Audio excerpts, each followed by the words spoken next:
Курлаатрын хүрэл чимэг гэдэг боловсролын байгууллагад 19 дахь жилдээ ажиллаж байна. Хугацаанд 5 бүлэг төгсгөж бага боловсрол эзэмшүүлсэн ойролцоогоор 150-аад хүүхэд байгаа. Эдгээр хүүхдүүдийнхээ ажил амьдрал дээр амжилттай яваг харахад багш хүний хувьд бахархдаг. За энэ ажил хугацаанд хүүхэд нэг бүрийг хөгжүүлэхийн тулд ойлгон унших чадвар, тооцоолон бодох чадвар, зөв алдаагүй цэвэр сайхан бичих чадварыг хөгжүүлэхийн зэрэгцээгээр хүүхэд нэг бүрээ бусдыг хайрладаг, хүндэлдэг, инэрдэг зөв хүүхэд болгон төлөвшүүлэхийг зарим ажиллаж байна. Хичээл сургалтын үйл ажиллагаанд хослон сургалтын аргыг хэрэглэж байна. Үүнд болохоор цахим номын санг ашиглаж эхэлж байна. Үүн дээр болохоор сургамжит эхүүдийн хүүхдүүдээр уншуулад сайн үйл, муу үйл ухаарч ойлгосон зүйлээ 3 асуултын дагуу ярилцаад товч бөгөөд тодорхой ойлгосон зүйлээ ярих чадвар суралцуулж байна. Идүүдэн хичээл болохоор математикийн хичээлийн мэдлэг чадварыг багасгах зорилгоор идүүдэн хичээлээрээ захимаар эцэг их болон багш нар зайнаас хамтран ажиллаж мэдлэг чадвараа багасгаж байна.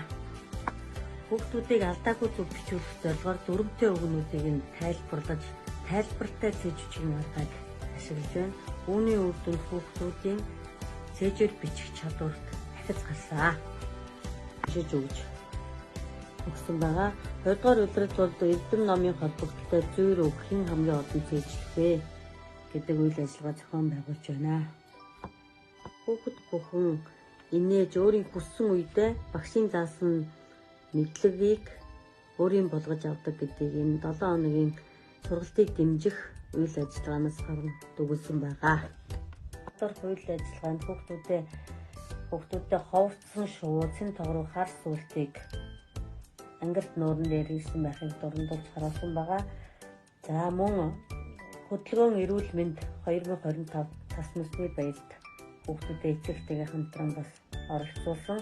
Энэ хоёр үйл ажиллагаараа хүүхдүүдэд их төлөвлөхийн байгаль орчноо хайрлан хамгаалах сэтгэл зүйн боловсролыг олгохыг зорьсон.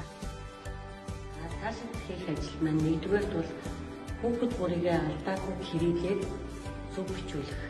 Яагаад энийг суулж авсан гэвэл одоо сошиал орчинд бол зөв бичгийн алдаатай өгнүүд маш их гарагдаж байгаа учраас ангийнхаа сургалтчдаг болон сургуулаа ба боловсролын хүүхдүүдийг алдаагүй зөв бичүүлэх талын анхаарч ажиллана.